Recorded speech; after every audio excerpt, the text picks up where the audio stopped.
What if Horus was resurrected in Warhammer 40K? Horus remembers the moment he killed his father, and the shame burns hotter than any warp flame.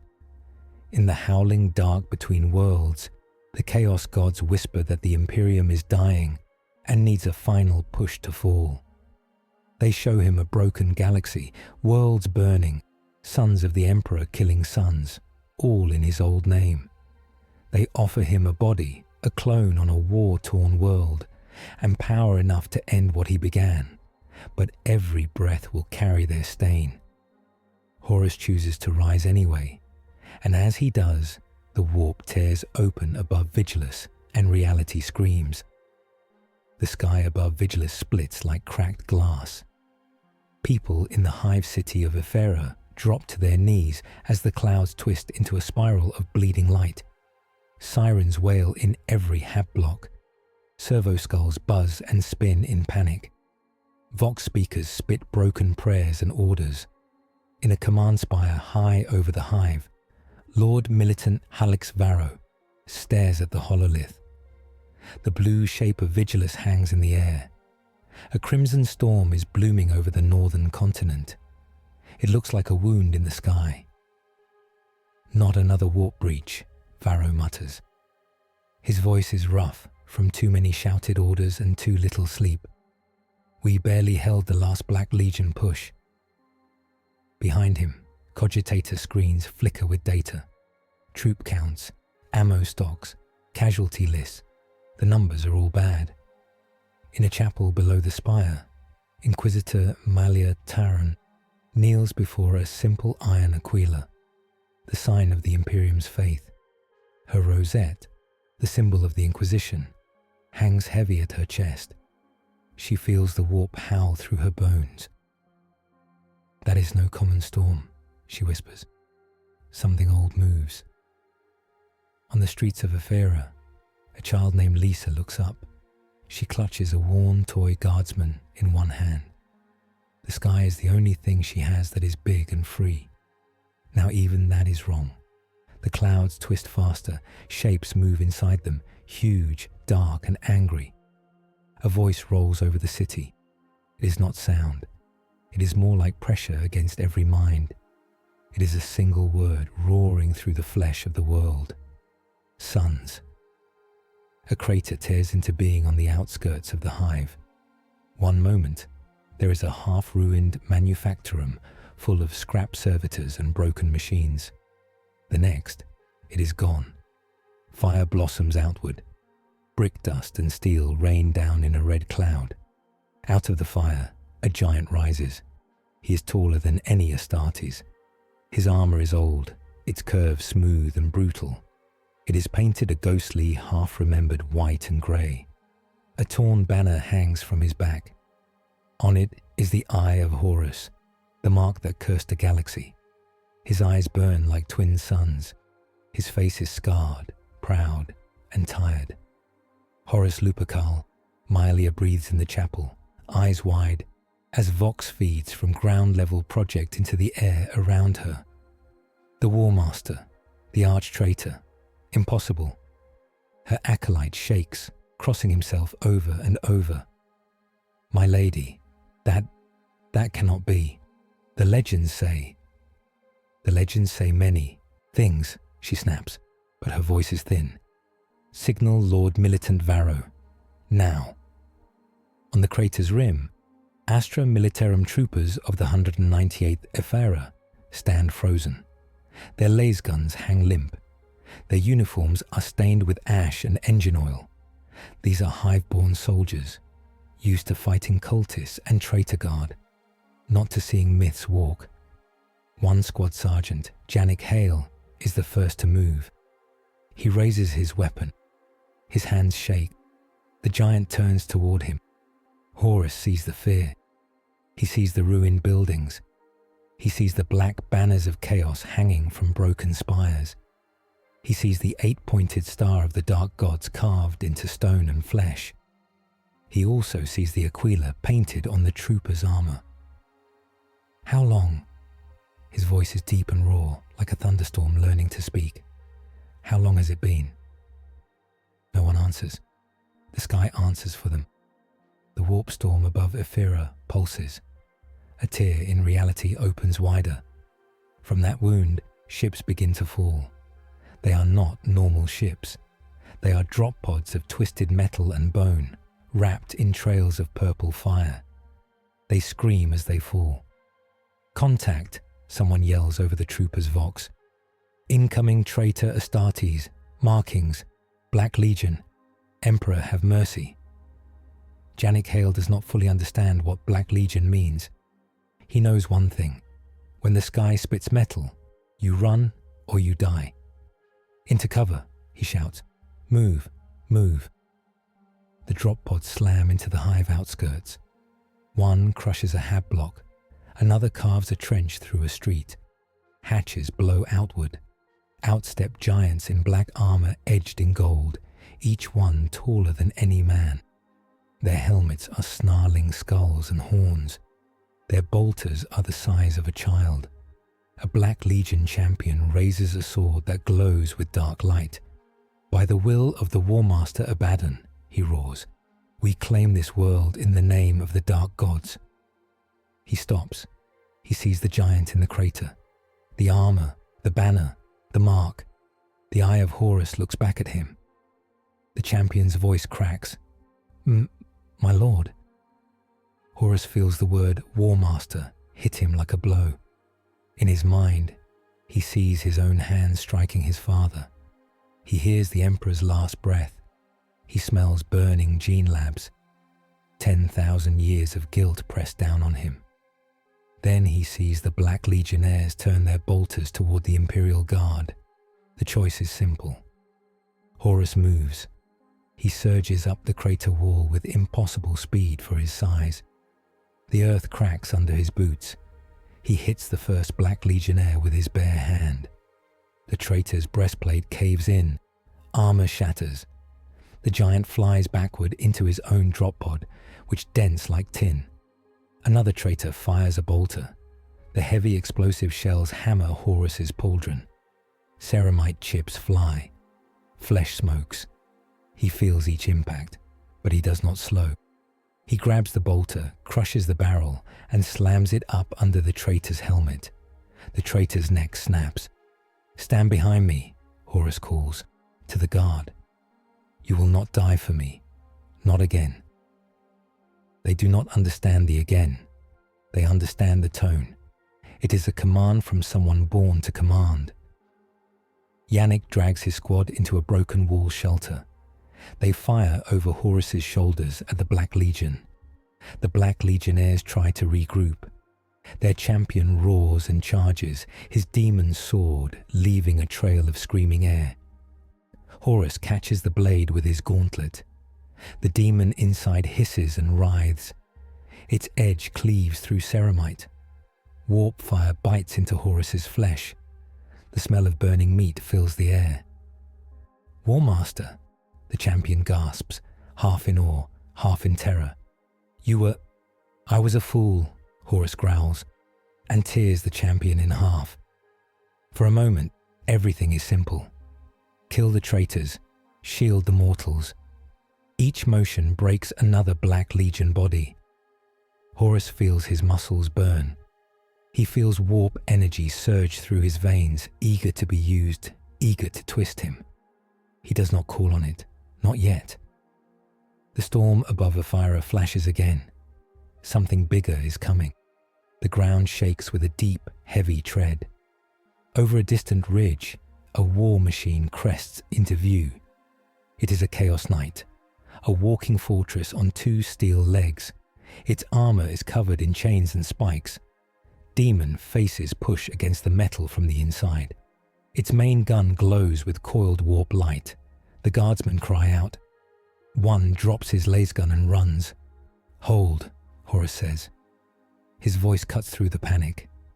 "You are Imperial soldiers. You do not run." The Chaos Knight aims at the hive.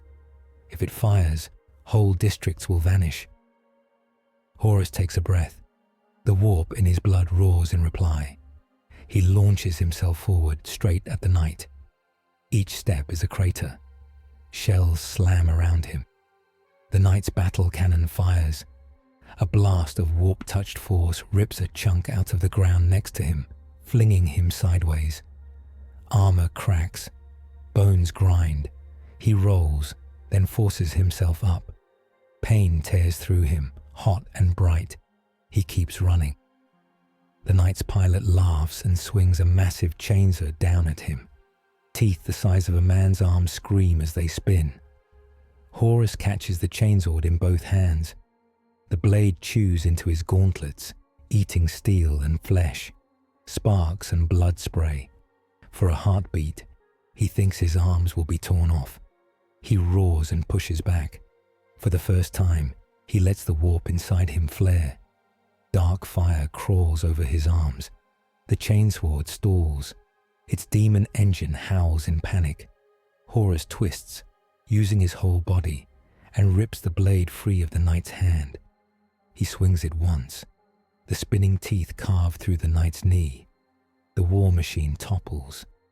Horus leaps, chainsword in hand, and drives the blade down through the knight's chest. The demon inside screams as steel and warp fire rip each other apart. The knight explodes in a column of black and red flame. Horus is thrown clear. He hits the ground hard. His armor is shredded in places. Smoke rises from deep cuts in his flesh. He pushes himself up on one knee, gasping. The Chaos Knight is a burning ruin. The hive still stands. Codex note. Primarch class physiology, combined with warp-infused resurrection, lets Horus match god engines in raw force, but leaves him bleeding warp into reality with every overcharged act. In the command spire, Lord Militant Varro watches the live feeds in stunned silence. That's a Primarch, one of his staff officers whispers. I've seen pics in old data archives. The size, the armor, the presence. Which Primarch? Varro asks, though some part of him already knows. The feed zooms. It focuses on the torn banner flapping behind the giant. The eye of Horus stares into the room. Varro feels the air go cold. Every officer present stiffens. The worst one, Mylia Terran says, as she strides into the chamber, dust on her cloak and fire in her eyes. My Lord Militant, you will order all guns on that thing at once. Varro turns. Inquisitor Terran, you saw what he just did. He saved Ephira's northern districts. He took on a Chaos Knight by himself. He is Horus Lupercal, she snaps. The architect of the heresy, the one who broke the galaxy. His very existence is blasphemy. Varro looks back at the hololith. Horus is kneeling, bloodied, as Astra Militarum troopers gather around him at a cautious distance. None dare step too close. Blasphemy that just saved tens of thousands of my soldiers, Varro says softly, and possibly this whole hive. On the ground, Janik Hale approaches the giant, lays gun lowered. Sir, he says, because he cannot think of anything else to call someone that size. Are you with us? Horus looks at the small man. His vision swims with pain. Behind the mortal, he sees black armored space marines regrouping in the distance. The Black Legion is not broken, only pushed back. I am with mankind, Horus says, voice low. This time, I will not fail you. Mylia's vox bead crackles in Janik's ear. Sergeant Hale, this is Inquisitor Terran. Hold your position. Do not engage the entity. Reinforcements are inbound. Astartes level. Janik swallows. He nods, even though she cannot see it. Understood, my lady. But he's bleeding bad. If he dies, those Black Legion freaks will roll right over us. Then hold your line, Mylia says. The Emperor protects. She ends the channel and looks at Varro. Signal any loyalist Astartes in system, she orders. We require a chapter that knows its history, one that will not be fooled. Varro's lips thin. We have a strike force from the Imperial Fists, Inquisitor. They arrived 3 days ago. They are currently guarding the orbital plate. The name twists the air even tighter. The Imperial Fists, loyal sons of Rogel Dawn, Horus's bitter foes from the Siege of Terra. Bring them down, Malia says. If anyone is going to judge Horus, Lupercal, it will be Dawn's Get. Drop pods scream down from the sky, but these ones bear the two-headed Aquila. They slam into the ash near the crater. Ramps fall. Out step warriors in bright yellow armor, each with a black fist on his pauldron. Their plate is scarred but well kept. They move with a sharp, cold discipline. Astartes, Space Marines, the Emperor's super soldiers. At their head walks a giant with a bare head and a beard cut short. He carries a storm shield and a massive power hammer. I am Captain Vardus of the Imperial Fists, he calls. His voice carries over the crater. By the authority of Rogel Dawn's sons, I demand you name yourself. Horus stands. Every guardsman feels the air change. Even exhausted and wounded, the Primarch's presence is a weight. I am Horus Lupercal, he says. Once Warmaster, once traitor. Now. He hesitates. Now, I am trying to be something else. The Imperial Fist tense. Bolters rise. Chainswords hum. Captain Vardus's eyes narrow. You expect us to believe that the arch-traitor walks again and chooses to stand with the men he once slaughtered. I expect nothing from you, Horus says. You have every right to kill me. My hands are soaked in the blood of your brothers. I remember each blow at the palace. I remember Dawn's rage. He looks past Vardus, at the distant Black Legion lines drawing back toward their own landing zone. But if you kill me now, Horus continues, those ones will kill you and your men in turn. They follow a new Warmaster. They carry my old sin forward. Let me help you break them. Captain Vardus stands very still. He listens to the distant thunder of enemy artillery. He watches the guardsmen who survived only because a myth walked out of fire. He hears his Gene Father's voice in his heart, warning of pride, of traps, of the danger of mercy. Malia Taran walks up beside him. Her own retinue fans out behind. Captain, she says, this thing is an abomination, a walking crime. It reeks of the warp. It must be destroyed. I agree, Vardus says. Horus does not flinch. But not yet, Vardus adds. Malia turns. You would spare him? I would use him, Vardus replies. Briefly, tactically. The Black Legion believes their God King returns to lead them. They will overcommit. We can strike the command spearhead and break their assault on the system. Then, he looks at Horus, then we address the matter of you. Horus nods once. That is more than I deserve. I will make it worth the price. Malia's jaw tightens. The price may be more than you think, Captain. Warp anomalies are already growing. His presence is a beacon. Chaos fleets will come. Varro's voice comes over the wide vox, patched in from the spire. Inquisitor Captain, we do not have the luxury to argue forever, he says. Our forward lines are crumbling under renewed fire. If we do not blunt this second wave, Ephira falls, and with it, the orbital plate. The whole system could go. A pause. Warmaster, Varro adds, his voice carrying both fear and hope.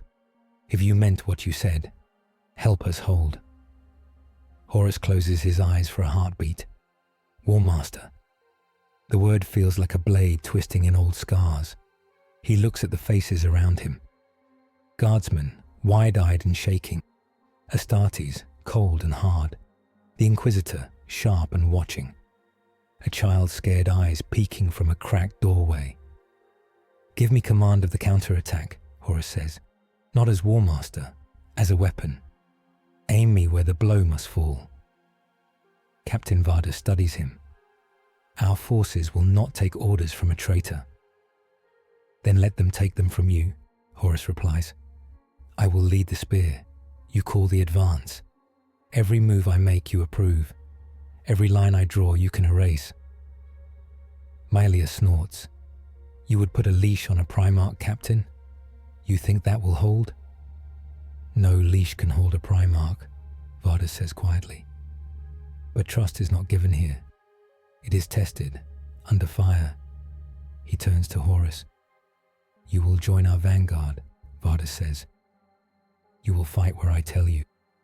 You will not draw on the warp beyond what is needed to keep you walking. You will not speak words of doubt to my brothers or these men. If you do, I will order every gun on this planet to end you. Do you understand? Horus gives him a small, grim smile. Clear enough, he says. Point me at the Black Legion. Up to now, Horus has crashed back into reality, saved a hive from a chaos assault, and forced a shaky alliance with the very sons he once tried to kill. Now, the real test of that alliance begins in open war. The battle plan spreads over a holotable in the Aphera command spire. Vox projectors show the city and the wastelands around it. Black and red icons mark Black Legion companies. Blue and yellow icons show Imperial Guard regiments and Imperial Fist squads. A blinking gold icon marks Horus. Lord Militant Varro, Captain Vardus, Inquisitor Malia, and a half-dozen other commanders stand around the table. The Black Legion spearhead here, Vardus says, pointing to a cluster of traitor symbols near a broken manufactorum. They are pushing hard for the void shield generators. Once those fall, orbit-to-ground fire will turn Aphera into slag. Varro nods. We've already lost 2 of the 3 outer shield arrays. Malia's eyes flick to Horus's icon, and he wants to strike their command node. Yes, Horus says from the far side of the room. He is too large for normal armories, so he stands alone near a massive window. New plates of ceramite are being clamped over his wounded armor by a team of tech priests and servo arms. The cuts on his flesh are knitting, but not cleanly. Dark veins pulse under his skin. He feels the warp whisper at the edge of his mind. It offers power, quick and easy. He pushes it back. If we blunt their spear, their flanks will falter, he says. They have grown lazy, drunk on terror. Their new war master fights by hammering the same point until it breaks. I taught him that. We will make him pay for it. You assume Abaddon himself is here, Malia says. Horus's jaw tightens. I feel his shadow. If he is not on the ground, he is close enough in the warp to shove his pets. Vardus taps the hollow. We strike here, at their forward bastion, he says. An old fuel depot they've fortified. Horus leads the charge, with 2 squads of my first company alongside and 3 regiments of guard in support. Varro raises an eyebrow. You trust him that much already? I trust my brothers to kill him if he turns, Vardus says, and I trust that Abaddon will not expect Horus to stand against him. Malia crosses her arms. Your plan is simple. It has merit. It is also a perfect stage for corruption. His presence will draw demons like flies. Then we burn them, Horus says, with bolt and flame, not with prayers alone. Malia's gaze hardens. You speak lightly of faith. I speak as one who walked beside a god and then tried to kill him, Horus replies. Faith without judgment is how I fell, Inquisitor. I will not repeat that. Silence stretches. Varro clears his throat. We can argue philosophy after we win or die, he says. For now, we strike. Captain Vardus, you have ground command. Warm. He pauses, then changes the word. Horus, you are our spear point. Emperor, help us. The briefing ends. In the staging grounds outside Aphera, tanks line up in the dust. Lehman Russ battle tanks, heavy, square and ugly, with big guns and thick armor. Chimeras packed with infantry. basilisks with long cannons for distant fire. Guard regiments march in columns, chanting litanies. Their boots drum the ash. Commissars walk among them, barking threats and blessings. Imperial fists assemble near Horus. Their yellow armor is bright even under smoke-filled skies. Each warrior checks his weapons with quiet, practiced motions. Sergeant Yannick Hale stands with his squad atop a chimera, staring at Horus as tech priests finish their work. "That's really him," one trooper whispers. "The one from the heresy, from old stories." "Shut it," Yannick says, but his own voice is hushed. "We keep our heads down and follow orders. Let the big ones throw gods at each other." Horus feels their eyes on him. He remembers marching through rows of mortal soldiers long ago. They looked at him with awe. Now they look at him with fear and something stranger, a thin line of hope. Captain Vardis steps up to him, helmet in hand. "We will teleport you and my Terminators into the heart of the traitor bastion," Vardis says. "Our ships can punch a beam through the local warp storm for a short window. The rest of my brothers and the guard will press the outer line." Horus nods. "You give me your best?" "I give you those who volunteered," Vardis says. "My first company does not run from old ghosts." He puts on his helmet. The faceplate seals with a hiss. His voice comes through the grill, flat but strong. "Remember, Horus," he says, "we fight for Terra, for Dawn, for the Emperor, not for you." "Understood," Horus says. "We fight for mankind, not for me." The teleport runes flare under their feet. The world turns white. The traitor bastion is a nest of rusted tanks, stacked fuel drums, and twisted metal walls marked with 8-pointed stars. Black legionnaires stand on ramparts, firing down at distant guard lines. Demon engines prowl between the wrecks, snorting warp fire. For a heartbeat, nothing suggests that anything will change. Then golden light stabs down from the sky. Horus and the Terminators of the Imperial Fists slam into existence in a blast of ozone and thunder. Terminators are Astartes in heavy armor, thicker than a tank's front plate, built for the worst fighting. Their storm bolters bark twin streams of mass reactive rounds. Traitor Marines explode in bursts of red and black. Horus hits the ground like a meteor. The impact cracks the fuel depot's floor. Traitor Marines within 15 meters are thrown off their feet. He moves before they can rise. His fists smash skulls and breastplates. Each blow is a killing blow. He does not waste motion. He does not play. He is a weapon wielded at last in the right direction. A demon engine charges him, its metal skin bubbling, his jaws a screaming furnace. Horus ducks under its first bite and rips one of its front limbs off at the joint. The demon howls, trying to spill into reality. He slams his boot down on its head, forcing it back into the metal prison as it dies. Behind him, Vardis' Terminators form a wall. Their shields lock together. Bolter fire hammers them. They do not move. "Advance," Vardis orders. "Break their spine." The bastion becomes a storm of close-quarter killing. Black legionnaires try to rally around their icons, banners showing the eye and the 8-pointed star. Horus tears those down with his bare hands. Each time he sees the old symbol, a knife of pain twists in his chest. "This mark led you here," a whisper hisses in his mind. It is the voice of the warp. "Led them to glory. You were their father. Why do you kill your sons?" "They are not my sons," Horus growls, crushing another traitor's helm. "Not anymore." He pushes the voice down. Each time he does, it pushes back harder. Outside the bastion, guard regiments surge forward behind a curtain of artillery fire. Basilisk shells arc overhead. They burst among the outer trenches in geysers of dirt and fire. Black Legionnaires scatter. Chimera APCs race up, laser guns blazing from their top hatches. Yannick's Chimera shudders as a shell explodes close by. "Driver, keep pushing," he shouts. "We're not stopping until we hit that inner wall." They slam into a half-crumbled barricade.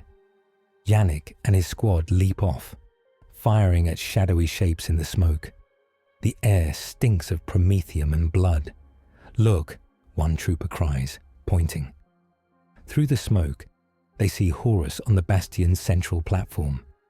He stands over a pile of corpses. His armor is almost black with gore. His banner is torn to rags.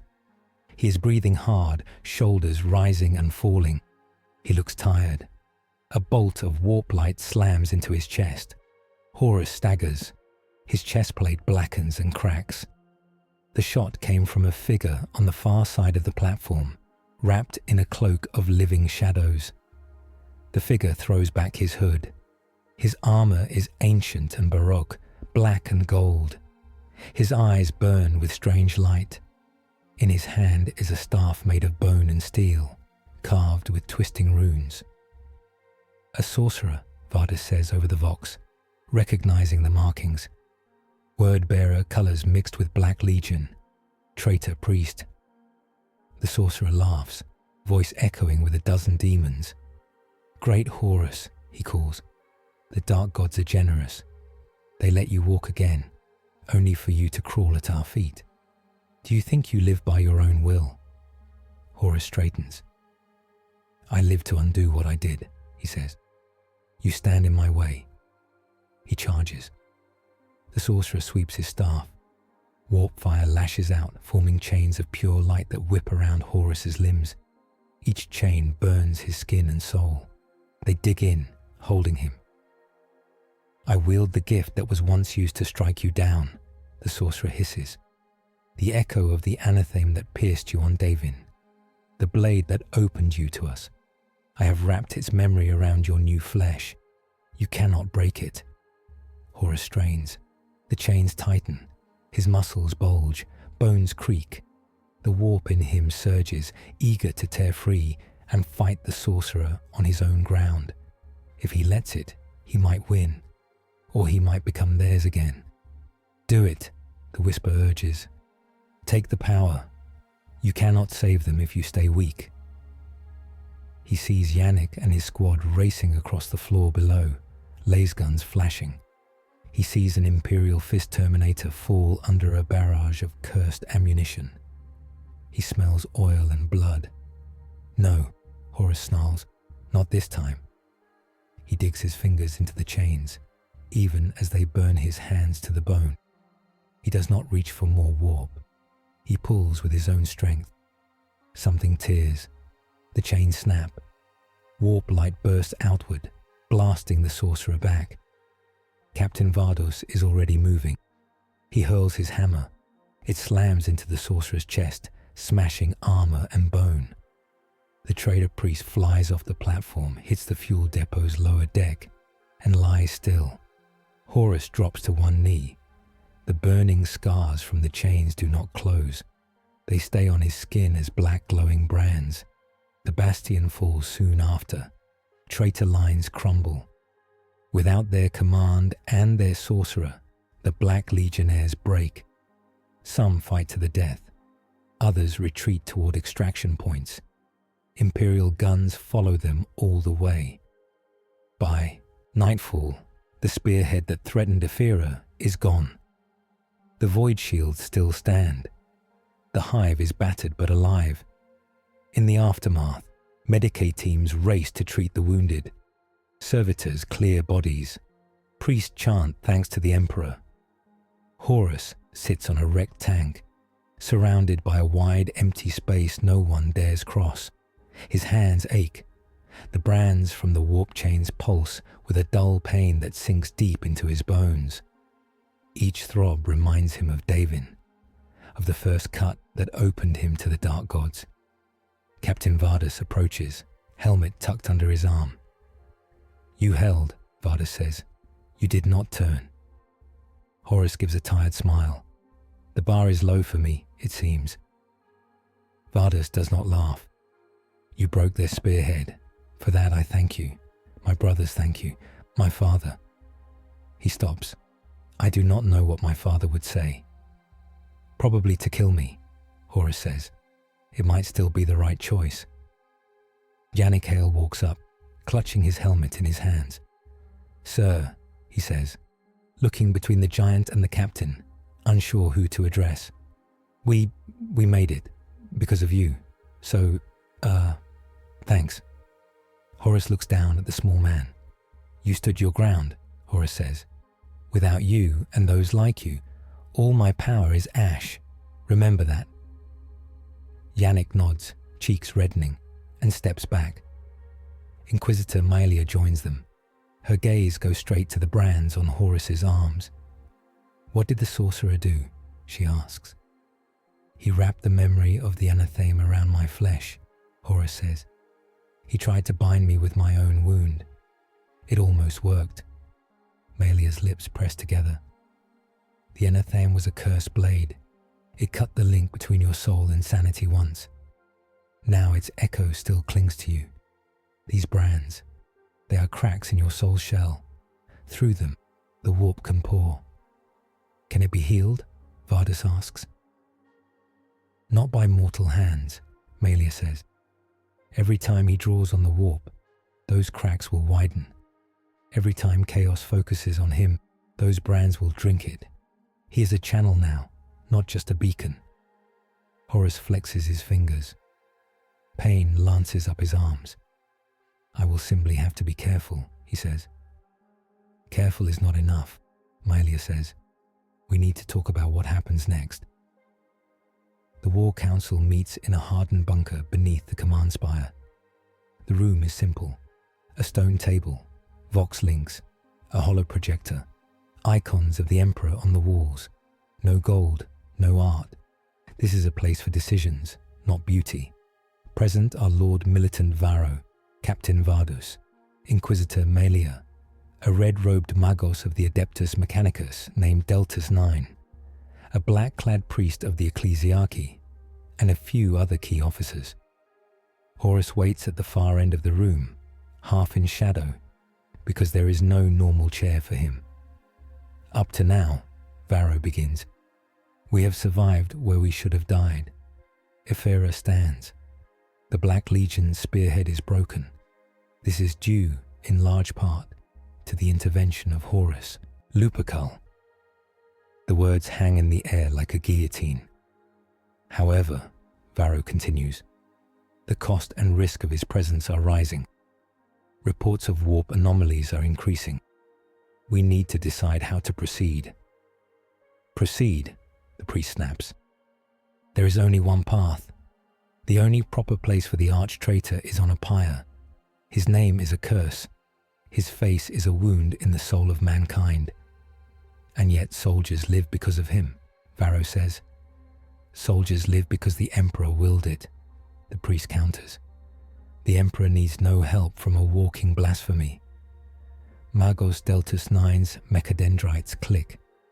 From a purely logical standpoint, he says in a buzzing monotone, the asset designated Horus Primarch shows extreme tactical value. Probability simulations indicate a 93.4% increase in local survival odds over the next week if asset is deployed.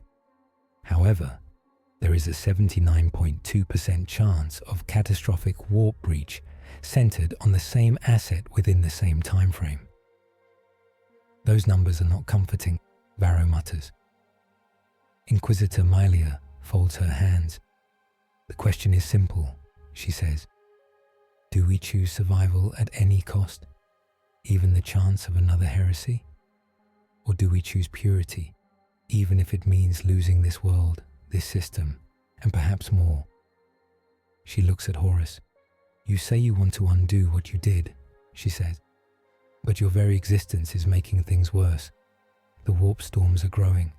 Chaos fleets are on the move. They can sense you. Then use me while you can, Horus says quietly. Aim me at their hearts. Kill me when the cost is too high. I accept that. The room falls silent. The priest stares at him, anger mixing with confusion. You speak of your own death so easily. I died once, Horus says. I deserved it. The Emperor's last act was to end me. If I had my way, I would still be dead. But I am here. I did not choose that. What I can choose is what I do with this stolen time. His eyes sweep the room. My ethic is simple now, he says. Strength must shield the weak, or it is nothing. I have strength. You have weakness. I will spend myself to shield you until there is nothing left. And if the price of that shield is another age of darkness, Malia asks, if your presence tears open the warp above 100 worlds, is that still a fair trade? Horus does not answer at once. I do not know, he says finally. I am no longer sure of my own judgment. That is why I submit to yours. Let me fight. Watch me. If you see me falter, end me. But do not waste the tool the galaxy has been given. Captain Varda speaks. There is another angle, he says. Doctrine. All eyes turn to him. Space Marines are meant to be the Emperor's angels, he says. The Primarchs were our fathers. When they fell, we were told it was because they were too close to godhood. Too much pride. Too much power. We base 10,000 years of rule and war on the lesson that no man can be trusted with such might again. He nods toward Horus. Now, one of those fathers walks again, he says. If we accept him, we say the old lesson was wrong or incomplete. We risk our own chapters turning away from humility, away from restraint. That path leads to rebellion. Yet if we refuse him, Varro says, we may doom millions who could be saved. The room fills with low mutters. Each person sees a different line. Malia raises a hand. This is mercy versus survival, she says. Purity versus pragmatism. We must admit both sides have weight. She turns to Horus. If we use you, we are bending doctrine, she says. Breaking it, perhaps. We say that even the worst can be given a second chance if the situation is dire enough. And that frightens you, Horus says. Yes, she replies. Because a faith that bends too easily breaks, but a faith that never bends snaps in silence. Magos Deltus 9 clicks again. New data feed, he says. Long-range augers register incoming signatures at the edge of the system. Pattern analysis suggests multiple capital-class vessels. Ident codes, passing, match to Black Legion fleet assets. Secondary signatures show unknown spiked energy readings. Hypothesis: the Warmaster Abaddon is en route. Estimated time to translation into local space, 30 hours. Varro swears under his breath. So, he says, our choice is now even simpler. If we do nothing, we are crushed. If we use Horus, we may win the first blows, but risk something worse later. I propose we take the risk. I will not throw away a chance to blunt Abaddon's knife. The priest slams his fist on the table. You would risk another greatest traitor to fight the current one?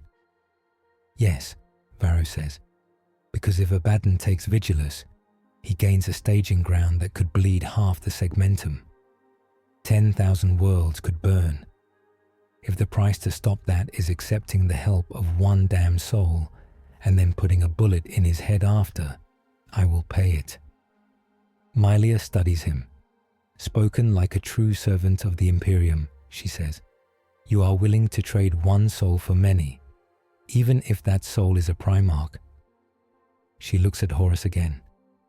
My mandate is to protect humanity from heresy and warp corruption, she says. Not to keep doctrine pure in a vacuum. I will permit this arrangement, for now. But I will also prepare the means to end you, Horus Lupercal. Cleanly, fully, if the taint grows too strong. Horus nods. That is fair. The priest looks like he wants to scream. Instead, he bows his head. I will pray for guidance, he says, and I will stand ready with holy fire if you call. Captain Vardus's voice is hard. So we use the weapon, he says. We aim it at Abaddon. We cut him down if we can. After that, the question of Horus's continued existence becomes a matter for Terra, for the High Lords, perhaps for the Golden Throne. At this rate, Terra may not have time to answer, Varro says. The War Council ends with no one happy, but with a plan. Horus will be used. The alarm comes sooner than they expect. 4 hours after the council, as repair crews work and soldiers snatch rest, the warp shrieks. In orbit, auger screens flare white, space cracks. From the wound, a vast ship emerges. It is a battleship, ancient and scarred. Its hull is black, its prow studded with rams and gun batteries. Great spiked towers rise from its spine. At its heart, a burning eye sits like a wound. The vengeful spirit, the old flagship of Horus. Except this one is different. It has been rebuilt, twisted by 10,000 years. It now belongs to Abaddon. On Vigilus, people drop to their knees in terror as the image appears on public Vox feeds. They brought his ship, Janik whispers, watching the grainy display in a guard mess hall. The whole sky's going to fall on us. In the command spire, Varro grips the rail. Confirmation, he asks. Positive, an officer says. Vessel match, 98% likelihood. The War Master's flagship. The Black Legion are committing fully. Malia's eyes slide to Horus. He stands before a wide screen, staring at the ship that was once his home. His fists are clenched so tightly, his knuckles crack. That ship, he says softly. I led whole crusades from its bridge. I gave the order to fire on loyal worlds from that deck. You will now help us take aim at it, Malia says, or at least at those it sends. More tiers in space open around the vengeful spirit. Smaller ships pour out, cruisers, escorts, transports full of demons and traitors. But among the new signatures, Magos Deltus 9 frowns. Anomalous readings detected, he buzzes. Blackstone fields, null energy, Necron phase frequencies. This is odd. Explain, Magos, Varro says. Abaddon appears to have acquired and deployed Blackstone artifacts, Deltus says. Structures or devices that create null zones in the warp. They weaken psychers, disrupt demons, and interfere with warp-based phenomena. His optics flick to Horus's brands. They will also disrupt the stability of a warp-infused resurrection, he says. Horus feels a chill that has nothing to do with the room's air. You mean, Malia says slowly, they can hurt him in ways normal weapons cannot? Yes, Delta says. If these Blackstone devices are tuned to his pattern, they could unmake the bond between his soul and his body. They could tear him apart from the inside. Varro grimaces. So Abaddon brought a way to kill his own father. Or to chain him more tightly, Malia says. If the Blackstone can strip away the Emperor's last touch and leave only the warp-devoted parts, he could make Horus into a true slave. Horus breathes out. So that is how he plans to hurt me, he says. Not just with guns and blades, with the memory of my own wound and the tools of our old enemy, the Necrons. Power scaling interlude. Why? Magos Deltus 9 speaks in a flat tone as data scrolls before him. Horus's new body is not just flesh and gene-forged bone, he explains, but a warp anchor tied to the echo of the anatheme wound that first opened him to chaos. The brands on Horus's arms are weak points where warp energy flows in and out more easily than it should. Blackstone fields, which cancel warp energies, will strike those weak points like a hammer, shaking his soul loose.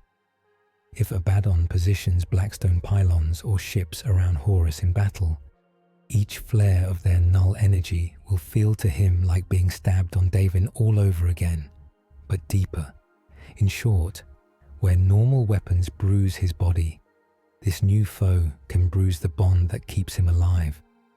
Up to now, Horus has fought the Black Legion, broken their spearhead, and chosen to serve as a weapon under watch instead of a king. But Abaddon is coming, with tools built to kill or chain him forever. The briefing chamber feels smaller than before. The hollow now shows not just Vigilus, but the whole system. The vengeful spirit is a black dagger in orbit. Around it, icons mark escort ships and strange pulsing fields. Here, Magos Deltus 9 says, pointing with a mechadendrite. The hollow zooms. 4 strange shapes hang in space around the vengeful spirit. They look like jagged black crystals, each bigger than a battleship. Energy fields flicker around them. Blackstone spires, Deltus says, each tuned to generate a wide null field. Together, they create a cage around the flagship. Inside that cage, warp activity is dampened. Outside, it is twisted. Like a noose, Mylia murmurs, around our neck. Standard Imperial responses are limited, Deltus continues. Our psychers will be weakened. Astropathic messages will be blocked or distorted. Teleport assaults will be wildly unsafe. Warp-based weapons will misfire. Even our navigators will struggle. And Horus? Varro asks. Deltus's optics flicker toward him. His connection to the warp is part of what keeps his resurrected form stable, the Magos says. The Blackstone will shake that bond. Too much exposure, and he may come apart. Or worse, his soul may slip free and be grabbed by the warp again. Horus listens without speaking. So Abaddon has made his fortress into a trap, Captain Vardis says. We cannot reach him with our usual tools. He, however, can still fire on us with macro cannons and lance batteries. There is more, Mylia says. Our agents report that he has landed a ground force near the Noctis Gate. The hollow shifts to show a region of Vigilus, a blasted plain, cut by a deep canyon. The Noctis Gate is a natural warp weakness, Mylia explains. If he plants Blackstone pylons there and links them to his orbital spires, he could punch a new stable rent between real space and the warp. A new eye of terror, the priest whispers. Smaller. At first, Mylia says. But it would grow. Vigilus would be sucked into it. Nearby systems would be dragged down. The Imperium cannot allow that. Varro rubs his eyes. So we must stop him on the ground before he completes the link, he says. But we cannot easily strike the ship that guards the link from orbit. And only one of us can come close to both, Mylia adds. The one tied to both warp and flesh. The one who knows that ship's bones. She looks at Horus. Abaddon's plan is clear. He will tempt his father to come close, then crush him between Blackstone fields and warp storms. Abaddon will not trust others to oversee this, Horus says. He will send a champion to the Noctis Gate, someone he believes can beat me. He may come himself. Good, Vardis says. Then we cut off the head. The head has many necks, Mylia says. Do not underestimate him. He has survived 10,000 years of failed crusades. That kind of failure teaches. But he is not the only one who learned, Horus replies. Prepare your forces. I will go to the gate. Mylia frowns.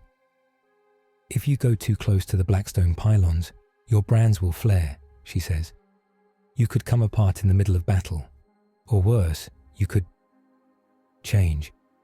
If I stay away, Vigilus dies, Horus says simply.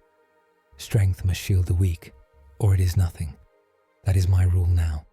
There is no path that does not hurt, so I choose the one where others hurt less. The priest looks at him with sudden, painful confusion. That sounds like something the Emperor would say, he murmurs. Then perhaps I am finally listening, Horus says.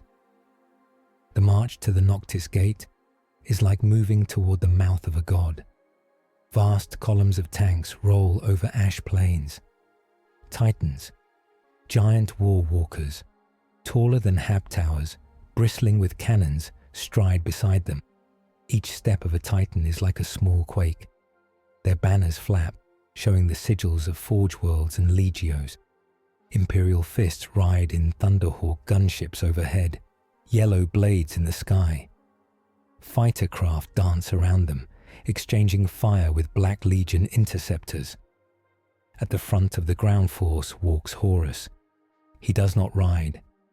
He chooses to feel the ground shake under his boots. He wants to remember that this is real, that every step brings men and women closer to death. Sergeant Janik's Chimera rattles along in a dust cloud behind a Baneblade super heavy tank.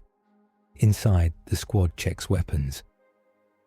"Feels like the whole Imperium's here," one trooper says, staring through a vision slit at the marching Titans.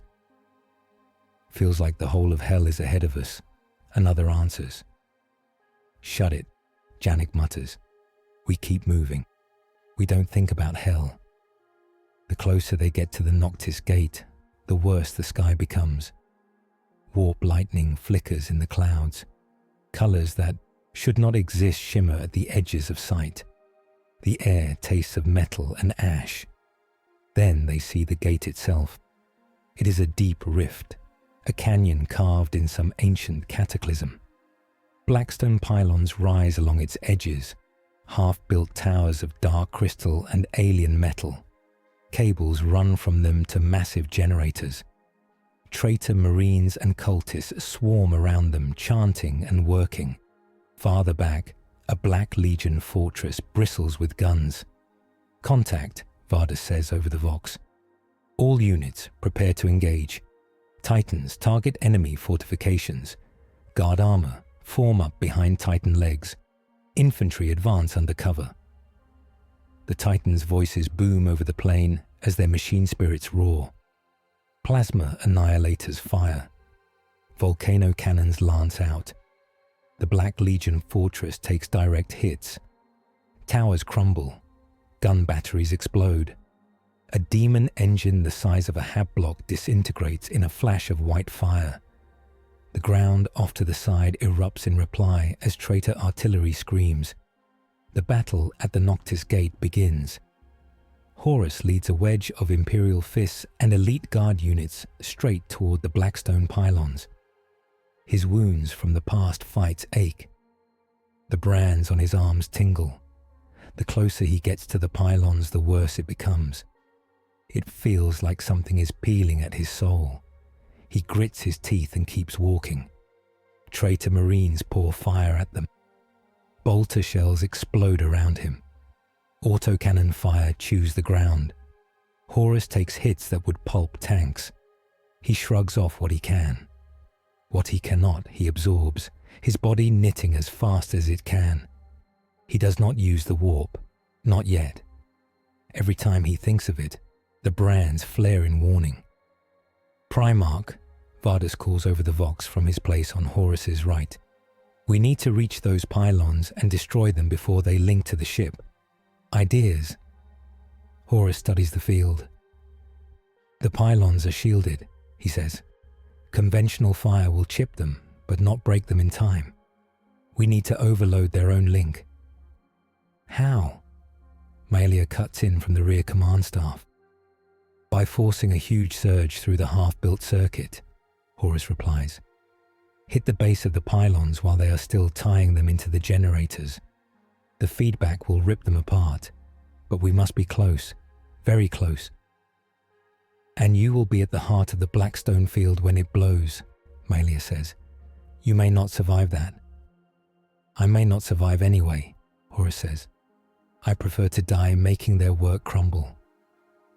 Vardis is quiet for a long second. "Then we carve you a path," he says. "Imperial fists, form up on the Primarch. We move." They reach the first pylon under a constant storm of fire. Up close, the Blackstone Tower is worse than it looked from afar. Its surface drinks light. Staring at it too long makes Horus's eyes hurt. Runes crawl along it, twisting and changing. Cultists cling to its sides, chanting. They barely notice when Horus's fist sweeps them away like insects. Plant charges. Here, he orders, pointing at the base where alien metal meets generator lines. And here, and here. Focus on the joins, not the stone itself. Imperial fists and tech priests rush to obey. They slap melter bombs and crack charges onto key points. The air sizzles as the tower hums. Primarch, Varda says. Enemy elites inbound. Markings suggest a chosen warband. Horus turns. They come out of the smoke like a nightmare from his past. Black Legion chosen, taller and more heavily armored than their kin. Their armor is trimmed with skulls, chains, and trophies taken over 10,000 years. Each one has a name carved in history. Each one has killed Astartes by the dozen. At their head walks a giant in ornate black plate. His shoulders carry the eye of Horus and the eight-pointed star. A long cloak of flayed skin trails behind him. In his hands, he carries a spear that glows with a cold, sick light. Horus, the giant calls. His voice booms across the field, carried by witchcraft and vox boosters both. I am Lord Karen, chainbinder of the Black Legion, chosen of Abaddon. I bear the spear of unmaking, forged from blackstone and coated with your blood's echo. I have come to put you back in your grave. Horus feels a chill. The spear's light makes his brands burn. Abaddon sends a servant to do his hardest work, Horus calls back. He always did like to watch others bleed for him. Karen laughs. Our War Master knows patience, he says. He will savor your end. I, however, am less patient. He points the spear. A wave of null energy slams into Horus. It feels like his chest has been cut open from the inside. The brands flare. His knees almost buckle. Colors drain from the world. Sounds dull. He can feel his connection to the warp. Even the small, careful link he keeps peel away like dead skin. Your resurrection is a cheat, Karen says, advancing. A stolen second chance. The Blackstone rejects it. The spear will drive that rejection into your heart.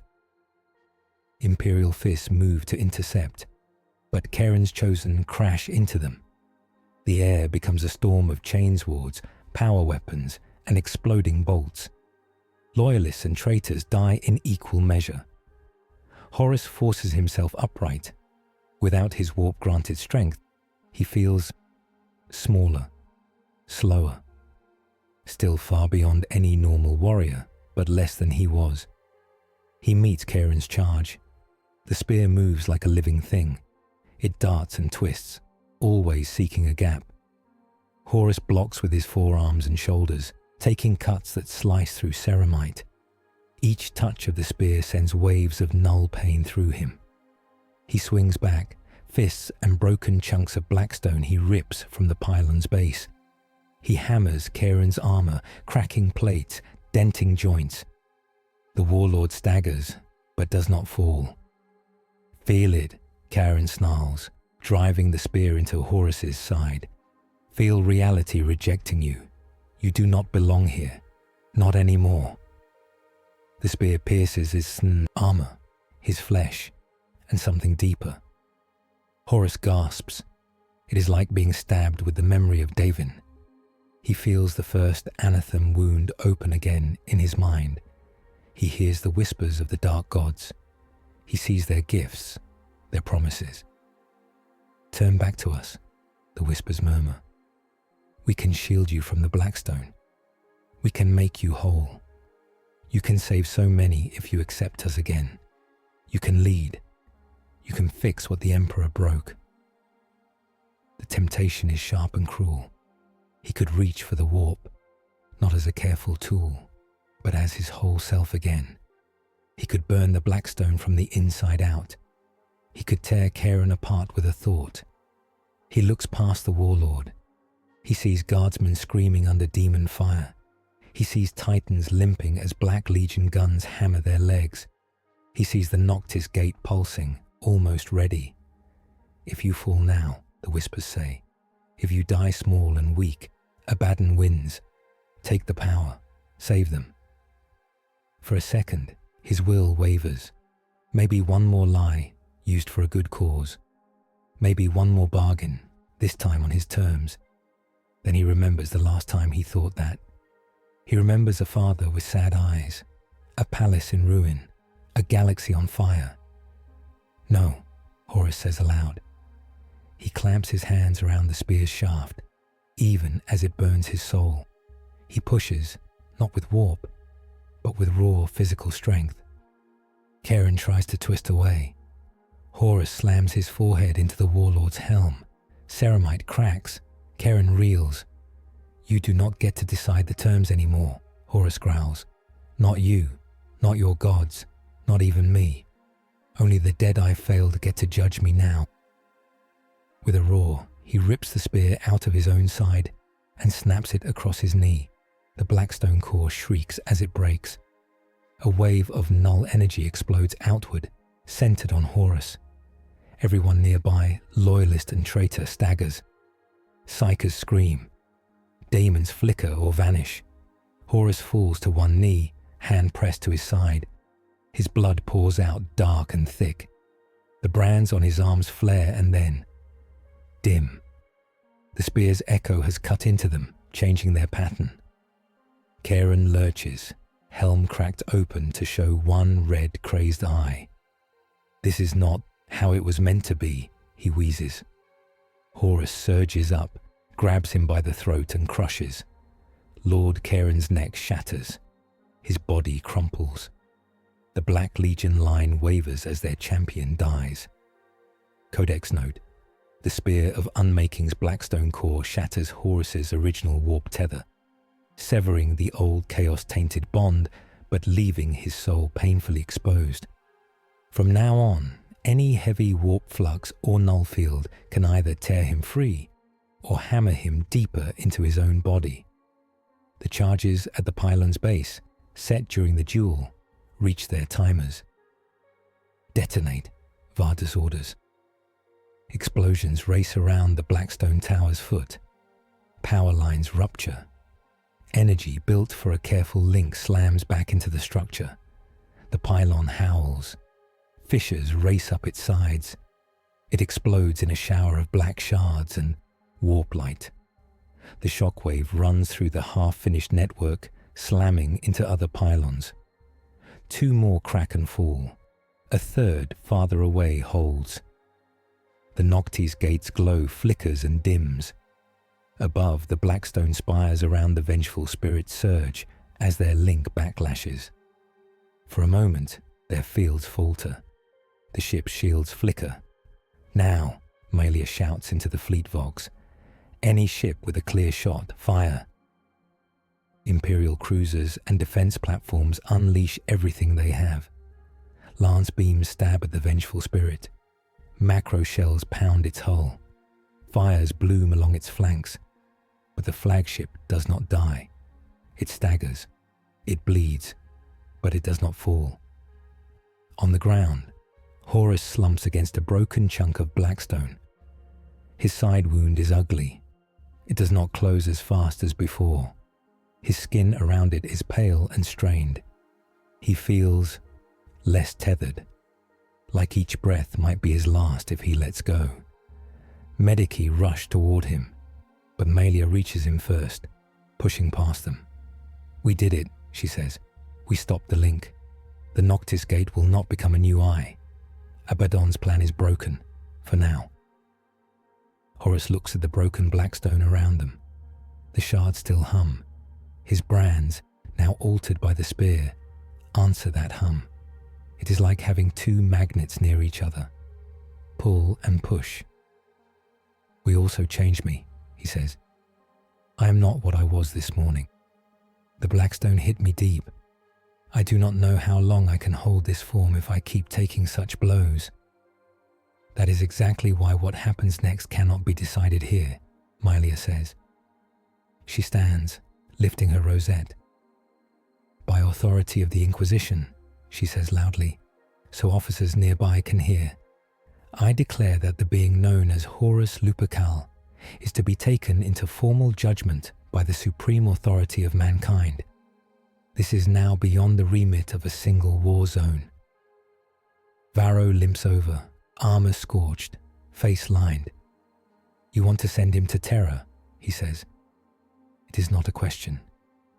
To the Golden Throne itself if need be, Mylia says. We have seen him fight for us. We have seen him bleed for us. We have also seen how every clash around him tears reality. The Emperor must decide if this second life is to be allowed to continue. Vardus nods slowly. My chapter will provide escort, he says. We owe it to our father to see this through. Horus looks toward the sky, where the wounded, vengeful spirit still hangs. And Abaddon, he asks. He will not stop. He will rebuild his pylons. He will strike again. He will, Varro says. But you have bought us time. Time for other fleets to move. Time for walls to be raised. Time for hope to breathe. We will hold as best we can without you.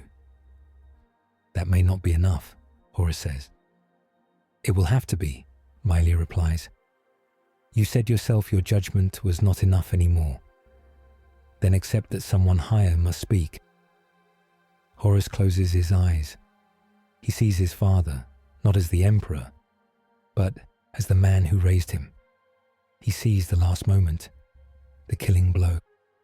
Very well, he says.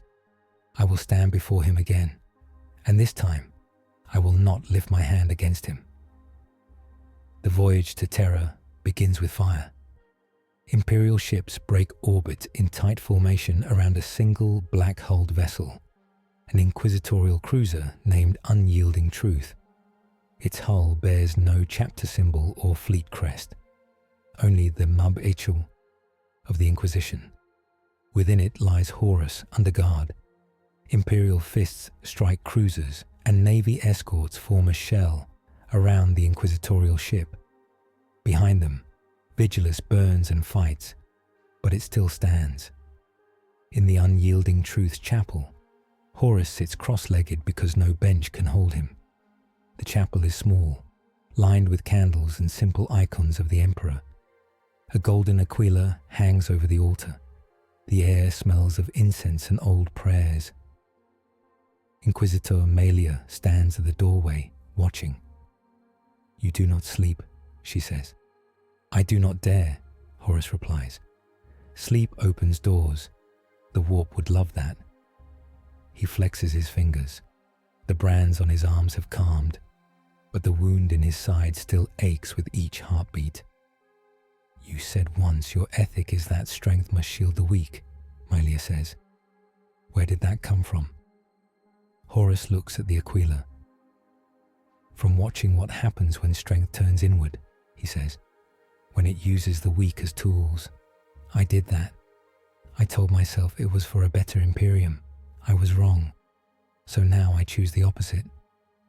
And if the Emperor tells you it is not enough, she asks, if he says your existence is too dangerous, then I accept his judgment, Horus says, even if that judgment is death.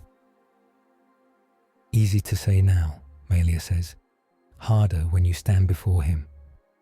Perhaps, he says, but fear no longer has the same hold on me. I've already seen the worst I can do. Captain Vardus joins them, his armor polished, helm held at his side. Primarch, he says. He still does not call Horus Lord. We are about to enter the warp. Our navigators say the route will skirt the edges of several storms. Abaddon's fleets are prowling. We may face pursuit. Good, Horus says.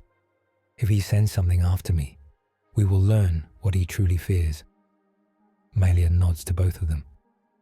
I will be in the strategium, she said, praying the Gellerfield holds. She leaves. Vardus sits beside Horus, on the floor, because there is no seat. You fought well, Vardis says after a moment. Not like the stories say. The stories say you are all pride and rage. The stories leave out the quiet parts, Horus answers. The doubts. The nights I stared at star maps and wondered if any of it made sense. But they are not wrong. I was proud. Too proud to admit I could be wrong. Too proud to hear my father's silence. He looks at Vardis. You carry Dawn's genes, he says. What do you think he would say if he saw me now? Vardis stares at the altar. I think he would be torn, Vardis says slowly. Part of him would want to crush you without a word. Part of him would want to demand why until the stars burned out. Both parts would be angry. Both would be sad. I will accept either, Horus says. The ship shudders. Klaxons blare softly. Translation in 3 minutes, comes a Vox voice. All hands to secured stations. Gellerfield activation in progress. Vardis stands. Whatever awaits in the warp, he says. Face it without falling. That is all I ask. Horus nods. I will try, he says. The stars outside the chapel window twist and fold. Reality bends. The ship dives into the warp. The voyage is not smooth. The warp around the unyielding truth is a roiling sea. Storms flare. Strange lights glare against the Geller field, the ship's protective bubble of reality. In the Medicae bays, wounded guardsmen and Astartes sleep uneasily. In the lower decks, crew whisper prayers. In the chapel, priests chant without pause. In one quiet corridor, lit only by red emergency lights, something goes wrong. A ripple passes through the Geller field, only for a moment, only a flicker. But it is enough. In that flicker, something slips through. Sergeant Janik is on corridor duty when it happens. He walks his route, lays gun ready, trying not to think about the fact that he is sharing a ship with the most infamous traitor in history. The lights flicker. The walls seem to stretch. For a second, he feels like he is standing somewhere else, on a different ship, in a different time. He hears voices shouting in an old language he does not know. Then the lights snap back. At the far end of the corridor stands Horus, but not the Horus he knows. This Horus is taller, if that is possible. His armor is not patched and scarred, but shining and perfect, gold and black, with the eye of Horus blazing on his chest. A warm glow surrounds him. His eyes shine with confidence. Stand aside, soldier, this Horus says kindly. We are on our way to unite the galaxy. There is work to do. Janik feels his knees want to bend. He has no idea why. Something in the voice pulls at him. Then another figure steps into view behind the first. The real Horus. His armor is battered. His eyes are heavy. He leans slightly on the wall from pain in his side. There is no glow around him. Do not listen, the real Horus says. His voice is rough. That is not me. Not anymore. Janik trembles, caught between two myths. The shining Horus smiles. Why so harsh? He asks the real one. Once you would have gladly walked with me. You remember those days, before doubt, before regret, when we believed we could fix everything, if only we were brave enough to break it.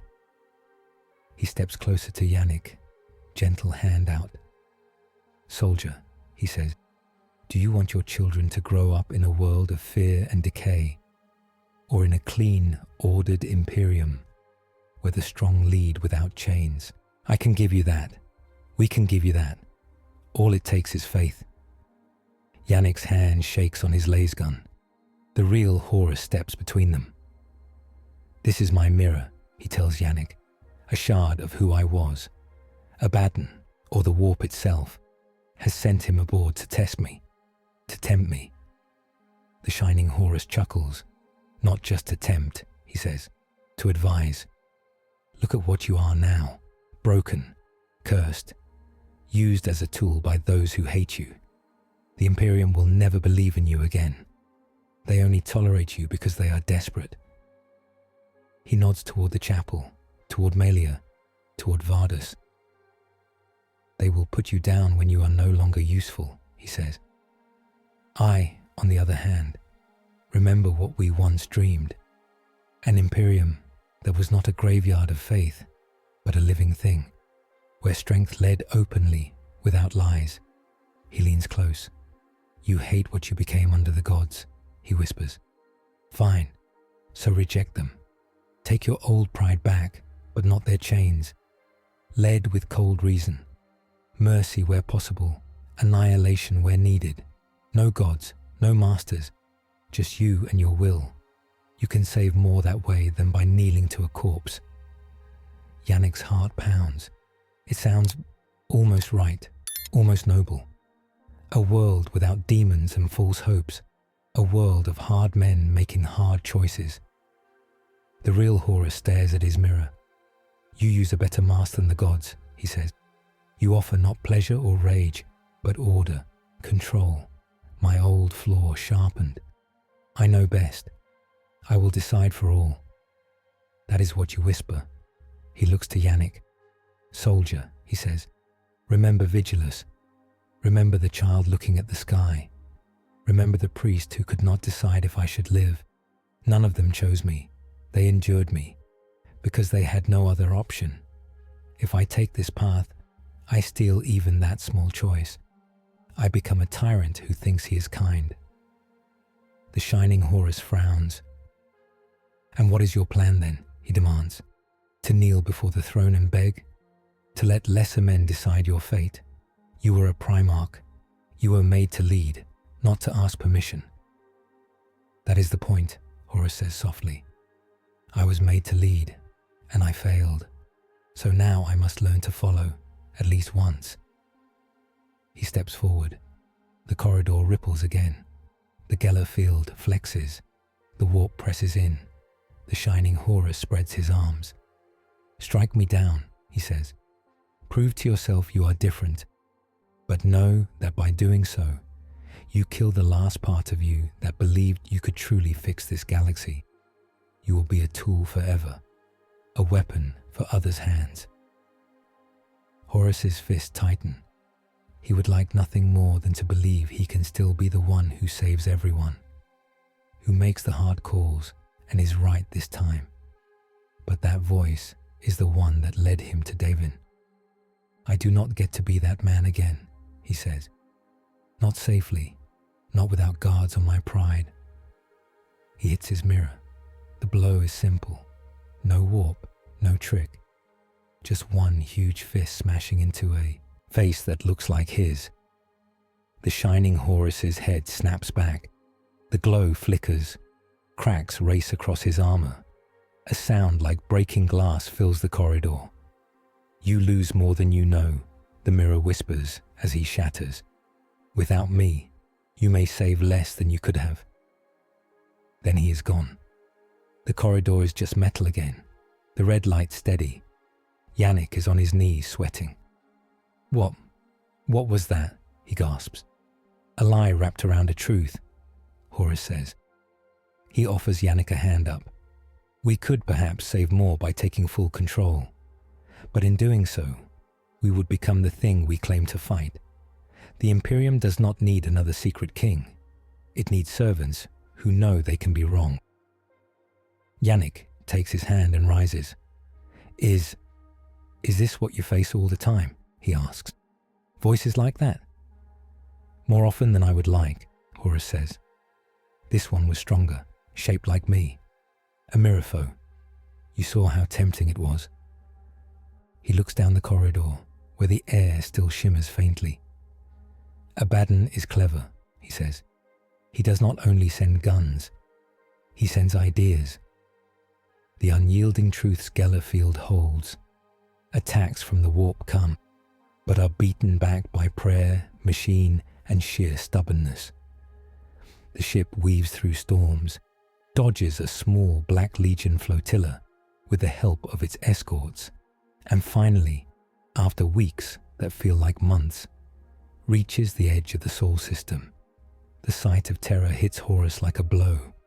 The throne world hangs in space, wreathed in the light of millions of orbitals. The scars of the heresy are still visible from orbit, great dark lines across continents. Around it, vast shipyards and defense stations cluster, guns pointed outward. The Astronomicon, the psychic beacon of the Emperor, blazes at the system's heart like a star. In the viewing deck, crew fall to their knees. Astartes bow their heads. Janik stares with wide eyes. "That's home," he whispers, even though he has never been there. Inquisitor Malia stands with Captain Vardas and Horus at the main viewport. "Few see this sight and remain the same," Malia says quietly. "Some find faith, some find fear." Horus says nothing. He remembers Terra during the siege. He remembers its skies full of fire and ships. He remembers its walls bleeding. He remembers the palace. "This time," he whispers, "I will not come with guns." A boarding party of Adeptus Custodes meets them at a high anchor platform. Custodes are not space marines. They are taller, stronger, and older. Each is a legend. Their golden armor gleams. Their spears hum with hidden power. At their head stands a custodian with a crest like a burning flame. Beside him walk silent women in pale armor with shaved heads and cold eyes. Sisters of silence, blanks who have no presence in the warp. Their very existence makes psychers weak. Horus feels their gaze like cold knives. When they step close, his brands burn, then go numb. His link to the warp is smothered. He feels suddenly heavy, small, almost mortal. By order of the High Lords and the Captain General, we take custody of the being known as Horus Lupercal, the lead custodian says. His voice is calm, but hard. He will be brought before the Golden Throne for judgment. Malia bows her head and hands over a data slate. "Here is everything we have recorded," she says. "His actions on Vigilus, his wounds, his temptations, his refusals, his risks." The custodian takes it. "We will read," he says. He studies Horus. "You are smaller than the stories." "I am wounded," Horus replies, "and tired. That is all." The custodian turns. "Follow," he says. They move through the Imperial Palace. It is not just a building. It is a continent of stone and gold. Cathedral spires rise toward the heavens. Statues taller than titans line the halls. Banners hang, showing victories and martyrs. Servitors clean endless floors. Priests sing in endless choirs. Guard units march in endless drills. In some places, the walls are still cracked from old wars. They have been patched, but not fully healed. Scars are kept as reminders. Horus walks through it all, flanked by custodes and sisters. Their null auras press around him, cutting off the warp. His wound aches with each step.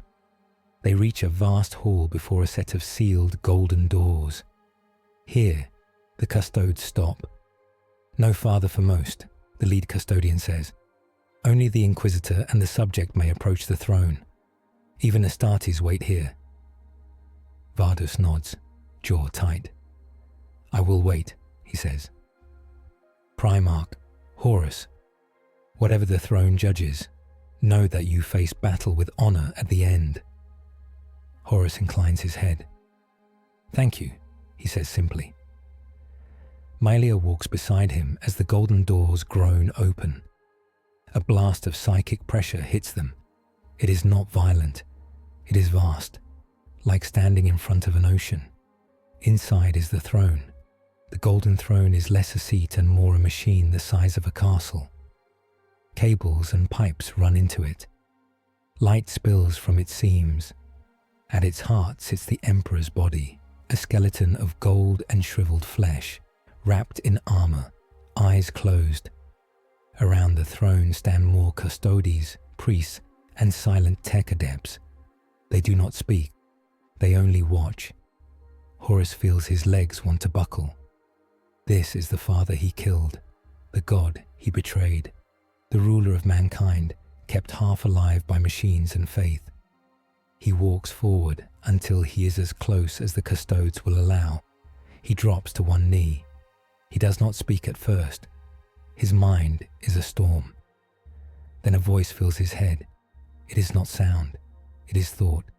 It is the Emperor, Horus. The single word carries 1,000 layers. Sorrow, anger, love, distance. Horus bows his head. "Father," he says aloud, because he does not know how else to answer. "I should not be here." "You should not," the voice agrees, "and yet you are." Images flash through his mind. Vigilus burning, Horus fighting, Black Legionnaires, Horus refusing the warp, Horus breaking the spear, Horus facing his mirror in the corridor. Every moment is pulled from his memory and held up. "You have walked a path of blood again," the Emperor says, "but your blade has faced a different way." Horus feels tears on his cheeks. He does not remember when they started. "I did this to try to undo what I did," he says. "I know it is not enough. I know it may never be. But I could not lie still while the galaxy burned in my name." "You act from guilt," the voice says. "Guilt can be a chain. It can also be a spur. Which is it for you?" Horus thinks. "I do not know," he admits. "Sometimes I feel like I am only trying to make myself feel better, to pretend I am not a monster. Other times, I forget myself in the fight. I only see the people in front of me, the ones I can save. I prefer those times." The Emperor's presence presses closer. "You were made strong," the voice says. "Stronger than most. That was both gift and curse. You believed your strength allowed you to decide for all. That was your fall." "Yes," Horus whispers. "Now you offer that strength as a tool," the Emperor says. "You ask to be used, not to rule. That is better. But power is never simple. Every use of you bends the world around you. Warp, fear, hope, all pull." Horus feels a vision unfold. He sees 3 paths. On one, he walks back toward the stars, alone, free. He chooses his own wars. He picks where to strike chaos, where to shield worlds. He saves many. He also angers the Inquisition, the Ecclesiarchy, the Astartes. Civil wars spark around him as some follow and some resist.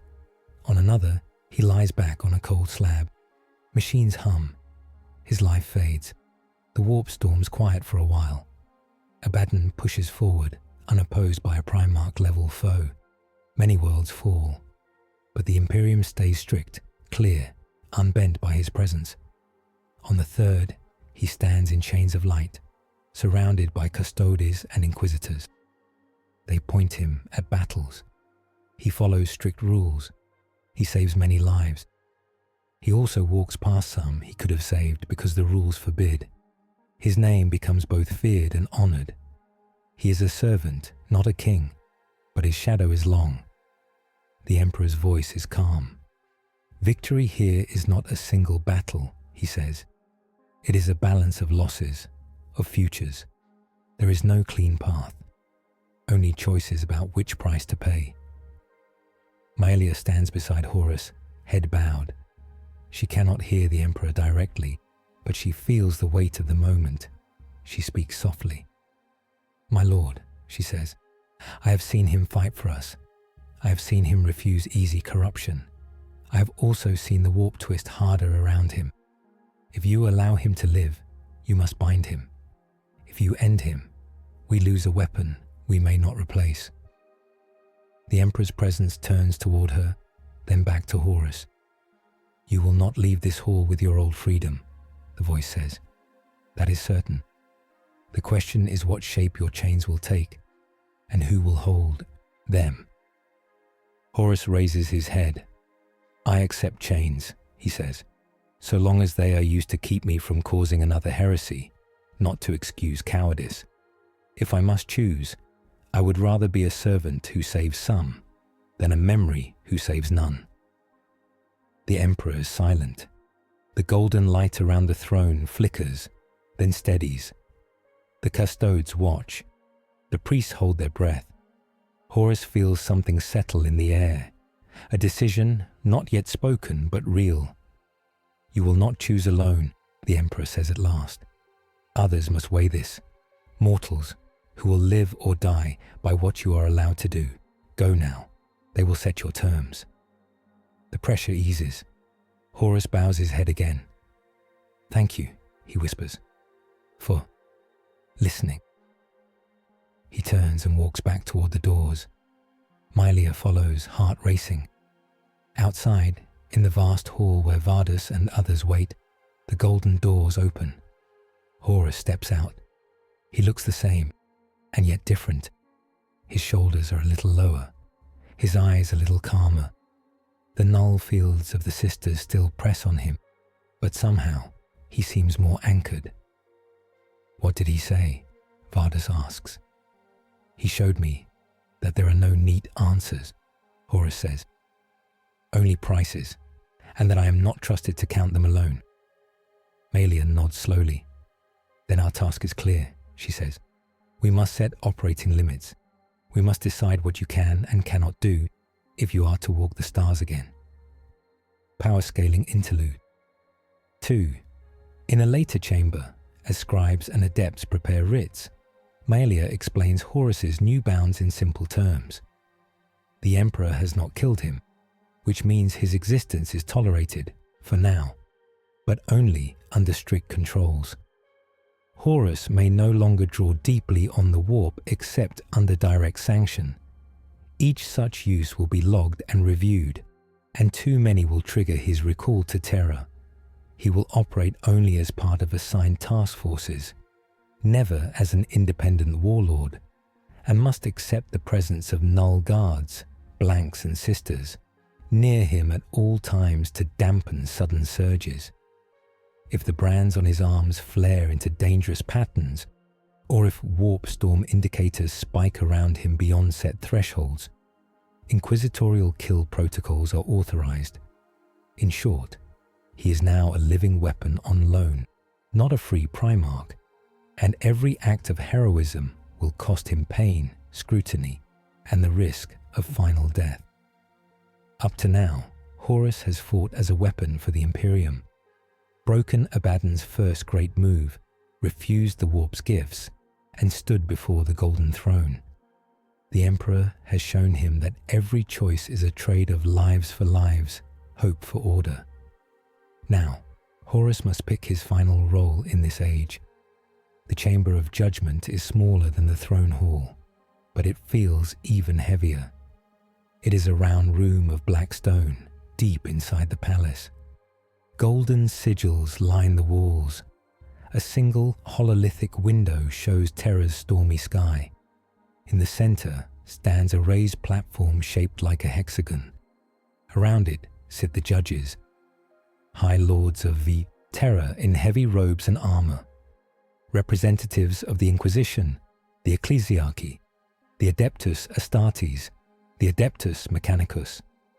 A custodes stands behind each seat, silent and bright. Inquisitor Mylia stands at one edge, near a lectern. Captain Vadu stands farther back among a small group of Astartes observers. Yannick and a few other mortal witnesses wait near a side wall, tiny in the vast space. Horus stands on the central platform. Blanks and Sisters of Silence ring the room, their null auras pushing hard. The warp is a distant, muffled roar to him now, like a storm far away. A vox voice carries the words of the Lord Chancellor, his face hidden behind a carved mask. "Horus Lupercal," he says, "Primarch of the Lunar Wolves, Warmaster Ek Communicate, resurrected by means unknown. You have been judged by the throne and found unresolved. The Supreme Authority does not speak your doom or your pardon. Instead, we, His instruments must bind you with law. The words echo. 3 paths stand before you, the Lord Chancellor continues. Each is ruin in its own way. Each is mercy in another. You will see them. You will choose. The lights dim. The Sisters of Silence step closer. Their presence forces Horus inward, into his own mind, where the Emperor's touch still lingers. The visions return sharper now. On the first path, he sees himself lying on a slab of gold and iron. Priests chant. The brands on his arms glow, then fade. His soul is drawn gently out, like a thread being pulled. He floats above terror, then higher. The warp claws at him, but a beam of cold, clear light from the throne holds him straight. He feels his memories blur. His guilt softens. His pride softens. He becomes something simple. A spark of will in a vast, quiet field. Around him timelines twist. In one, Abaddon's black crusades roll on. There is no Primarch to meet him in the field. Worlds fall that Horus might have saved. But the warp storms are a little less wild. The chaos gods are a little less loud. In another twist, his soul is blown sideways by some random flare. It slams into another time, another place. A different age sees a strange, powerful ghost whisper in a hero's ear. Help or corruption. He cannot tell. The first path is called return. Return to true death, or to something like it. On the second path, he stands on a ship's bridge. No inquisitors, no custards, no orders from Terra. He wears old armor, but the eye of Horus is scratched over by his own hand. Behind him stand mixed warriors. Guard, Astartes from broken chapters, even xenos mercenaries in some shadows. He chooses his own wars. He appears over a world under chaos siege and smashes the traitors. He appears over a world where the Inquisition plans a purge and stops them. He breaks tyrants, even tyrants in gold. People flock to his banner. A Horus reborn cult arises, but this time they worship his justice, not chaos. The Imperium splits. Some call him Savior. Some call him Second Heresy. Fleets clash. Chapters pick sides. While they fight, chaos laughs and creeps into all the cracks. The second path is free agent. On the third path, he kneels on a cold deck. Custodes stand around him. Inquisitors read from scrolls. Mechanicus tech priests adjust clamps on his armor. Sisters of Silence keep their cold gaze on him always. He is given a new banner. The Eye of Horus, not whole, but broken by a 2-headed eagle. Chains wrap around it. Above it is a small star, the mark of terror. It is not a mark of a lord. It is a mark of owned power. He goes where he is sent, to a hive on the edge of the Eye of Terror, to push back a demon tide, to a forge world, to stand between Skitarii and a Necron tomb, to a black crusade, to meet Abaddon himself in open war. Each time, he obeys rules. He does not choose who to save. He does not choose which heresies to burn. He does not use the warp unless authorized. And each time he does, he feels his lifespan shorten, his soul grind against the limits of his body. In some of these visions, he is killed in battle. In others, he returns to Terra and is locked away for years. In a few, he stands at the end of a long, long war, older and smaller, having spent all he had. The third path is sanctioned servant, bound war master. The visions fade. The Lord Chancellor's voice comes back. These are not dreams, he says. They are curves of likely fate, drawn from the throne's light and the warp's shadow. None are certain. All are costly. Mylia steps forward. Horus, she says, you asked for chains. Now you see what they truly weigh. Speak your choice. The room is quiet enough to hear a heart beating. Horus breathes out. Return, he says slowly. would end my danger. It would also end my chance to do anything that matters in this age. It would be mercy for the galaxy perhaps, but also cowardice for me. I am not allowed that easy peace yet. He lifts his head.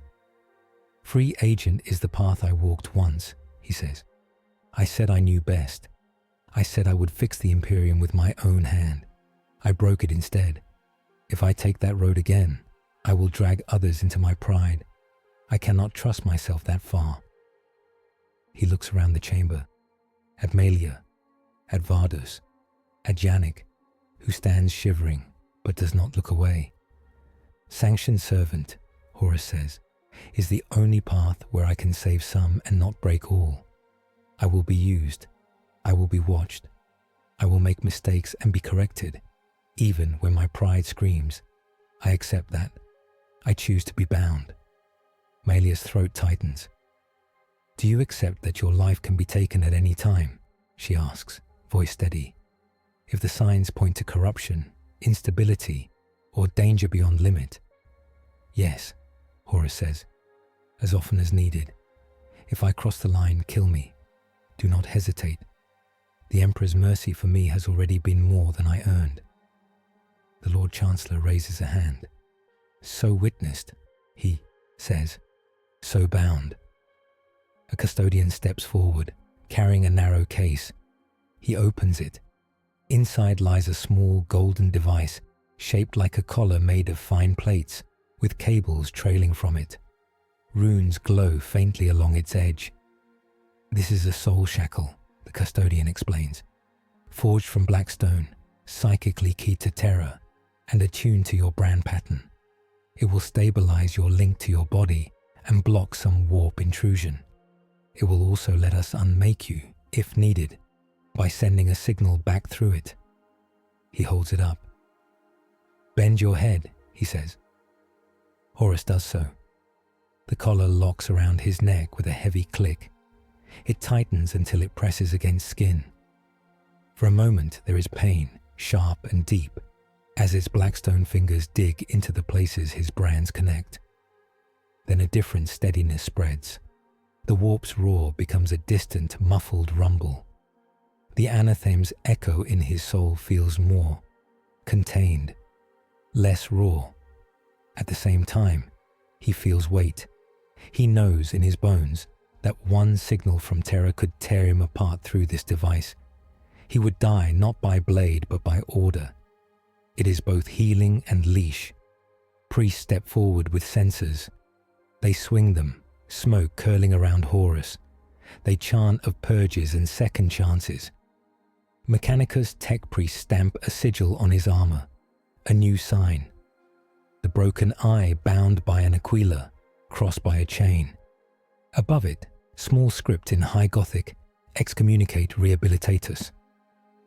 The room watches. This is wrong, the ecclesiarchy priest whispers to himself. This is necessary. This is both. Malia watches as the new mark burns bright, then settles. You have your chains, she says quietly to Horus. Do you still accept this? He lifts his head. Yes, he says. Now point me at the fires. The first deployment under the new mandate comes sooner than anyone likes. The High Lords had planned to keep Horus on Terra for years, to study and test. The galaxy disagrees. Reports come in of a sudden warp surge near the Cadian Gate. A Black Legion strike fleet has pierced a vulnerable point. World after world is under siege. One of them is a shrine world, full of pilgrims. Another is a forge world that builds void ships. A third is a small nameless rock that holds a secret vault. The unyielding truth is recalled to duty. In a strategium overlooking Terra's void, Malia, Vardus, Horus, and a ring of officials stand around a hollow of the Cadian sector. Magos Deltus 9, patched in by hollow, lists fleet numbers. A Lord Admiral shakes his head at the odds. We can blunt one attack, he says. Maybe two, but we cannot plug every hole alone. The asset gives us a force multiplier, Deltus buzzes. A Primarch at the right point can tilt odds dramatically. Malia nods. This is what the mandate is for, she says. To use Horus where he can make the most difference under control. She looks to Horus. 3 main hotspots, she says.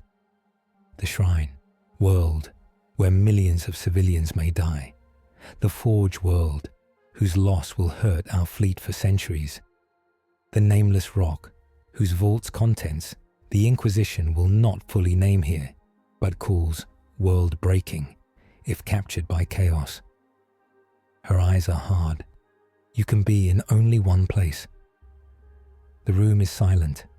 This is where the mandate hurts most. Not in the chains, in the choices. The Shrine world, the priest says quickly. The soul's there. The Forge world, the Lord Admiral cuts in. Without ships. The vault, a hooded inquisitor murmurs. If its contents are turned. Voices rise. Horus listens. He sees flashes in his mind. Pilgrims burned by demon fire. Tech priests torn apart as their foundries fall.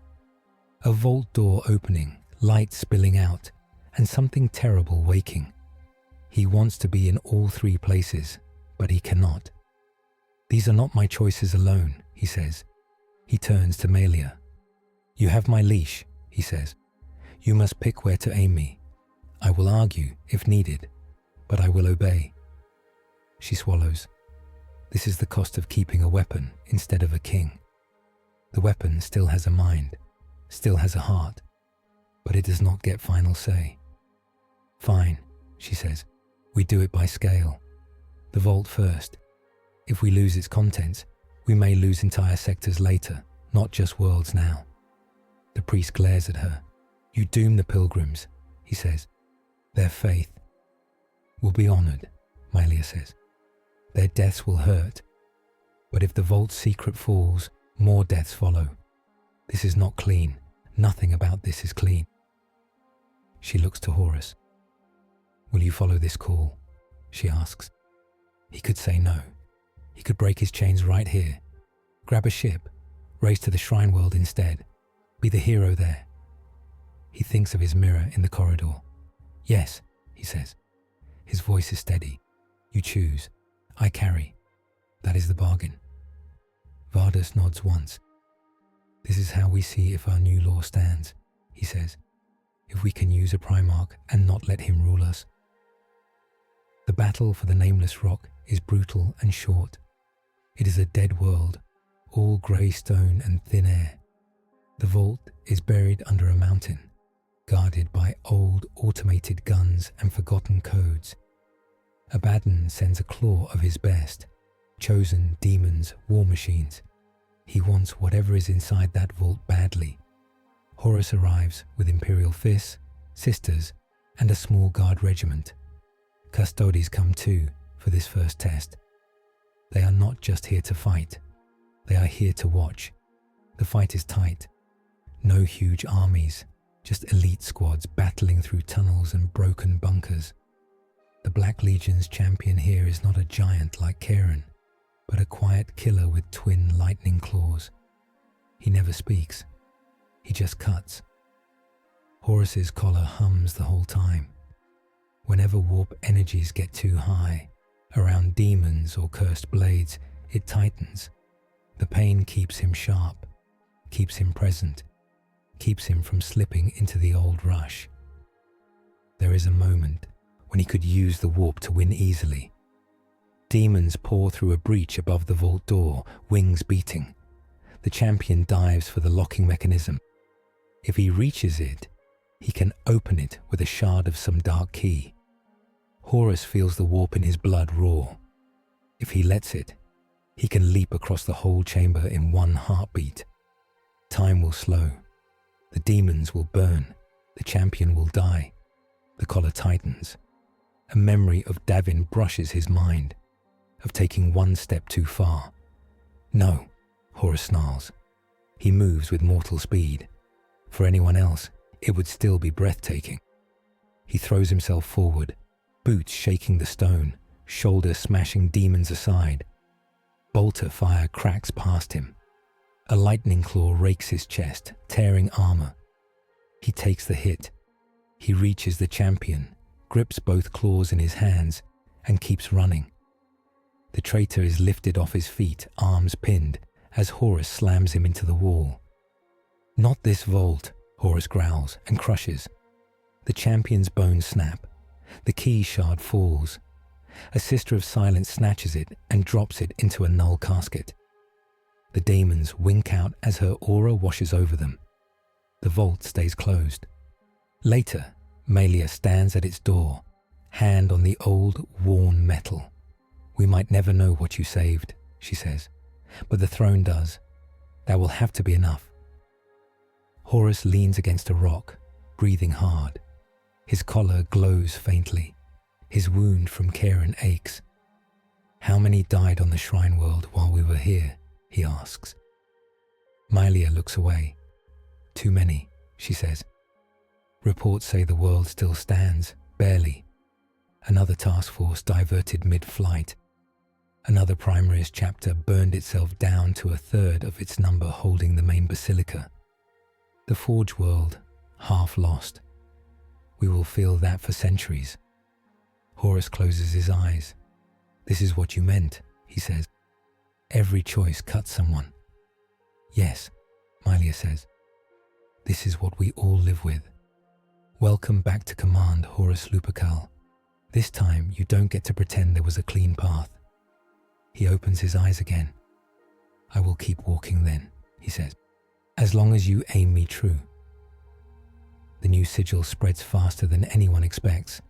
At first, it appears only on sealed orders and internal files. A small mark in the corner, the broken eye bound by the Aquila and chain. Codename: Asset, Horus Primarch. Then it appears on the hull of the Unyielding Truth, painted near the Inquisitorial. Tiny, easy to miss, a warning and a promise. Then somehow it leaks. A guardsman sees it on a crate and sketches it on a mess hall wall. A junior clerk copies it into a letter home. An engine seer prints it in the corner of a data slate as a joke. Rumors grow. Some call it the Bound Eye. Some call it the Chained War Master. Some whisper that the Emperor has a pet ghost now, sent where the war is worst. Some spit when they say it. Others smile, just a little. On Vigilus, the war still grinds. The Black Legion returns, in smaller waves. Other enemies come, Tyranids, Orcs, Chaos cults. The planet becomes a scarred fortress world, always on edge. Lisa, the child who once looked at a twisted sky, is older now. Her hair is shorter, her eyes are harder. She works in a repair bay, fixing lasguns and flak vests. On a break, she steps outside to breathe ash-thin air. On the wall opposite the bay, someone has painted a crude version of the new sigil. The broken eye, the chain, the bird. Next to it, a simple line of low Gothic. He walks for us now.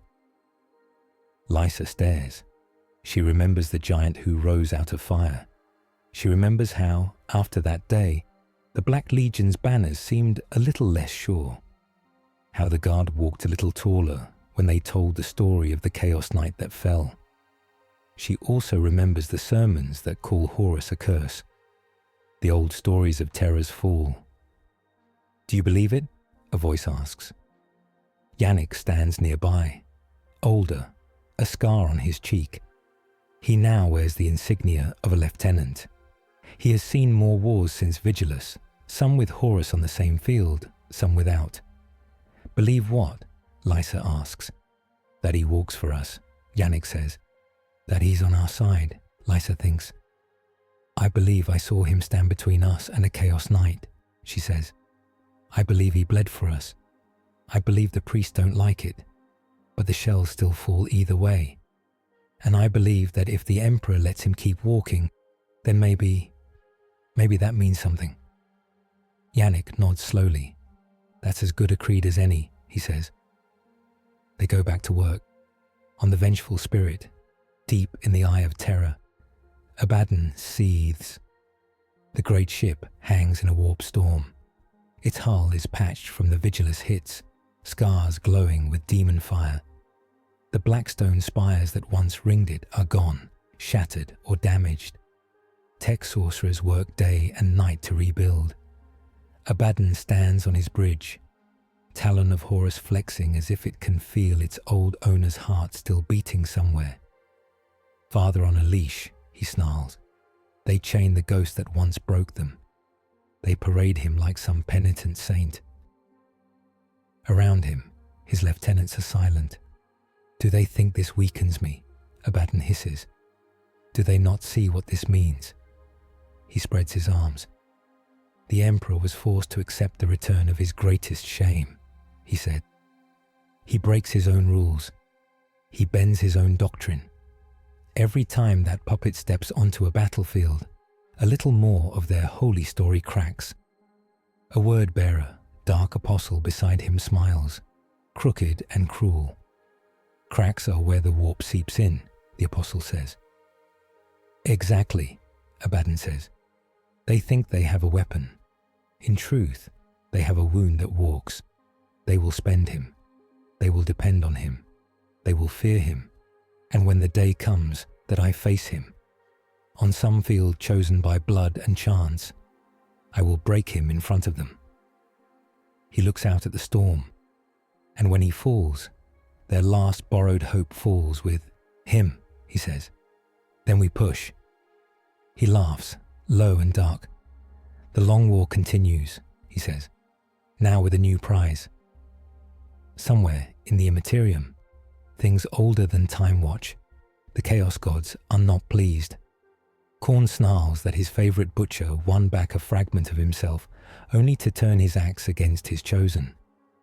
Nurgle chuckles that rot often returns to soil before it grows again. Slanesh purrs that regret is a new flavor of pain. Tzeentch, who loves twists, smiles most of all. A Primarch bound yet moving, the changer of ways whispers. A piece on the board that both sides fear and need. So many paths, so many turns. They reach for Horus through dreams and whispers and mirrors. The soul shackle burns their fingers. For now, nothing in the warp is ever truly safe. Nothing in real space is either. That is the game. In the years that follow, stories spread. Some worlds tell of a battle where, just as a demon engine towered over a burning wall, a drop pod slammed down and a giant in old scarred armor burst out to meet it. Others speak of a siege where a traitor Primarch of another legion, one twisted by the warp beyond almost any memory, found himself facing a brother he thought gone forever. Some stories say Horus won. Some say he lost. Some say he died 3 times and came back twice. In every story, there is a constant. He never again carries the whole galaxy on his shoulders. He fights in corners, on lines, for cities and worlds, not for the throne itself. He follows orders he sometimes hates. He walks away from battles he could win because his leash pulls him. He lives with it. So do those who command him. Inquisitor Malia grows older, hair threaded with grey. She becomes one of the few humans who can look a Primarch in the eye and say no, and make it stick. Captain Vardus rises through his chapter, then steps back from Gain to stay near the bound War Master, because someone Dawn's line trust must always be close. Sergeant, later Lieutenant, later Colonel, Janik Hale tells young soldiers that heroes are messy, and that the Emperor's plan is too big for any one man, even a Primarch, to see. Lisa fixes more laser guns, then eventually picks one up for herself, and fights in a trench where a shadow passes overhead and someone whispers, "He's here." And for a moment, the line holds. The galaxy does not heal. It is still grim, still dark, still full of war and horror. But in some places, at some times, a broken eye on a chain burns on a banner, and monsters hesitate. Codex note: By decree of the High Lords of Terror, and with the silent assent of the Golden Throne, the entity designated Horus Lupercal is recorded as excommunicate rehabilitus, sanctioned for deployment only under triple authorized writ, bound by soul shackle and null guard, to serve as a strategic asset of last resort in the long war for the survival of mankind.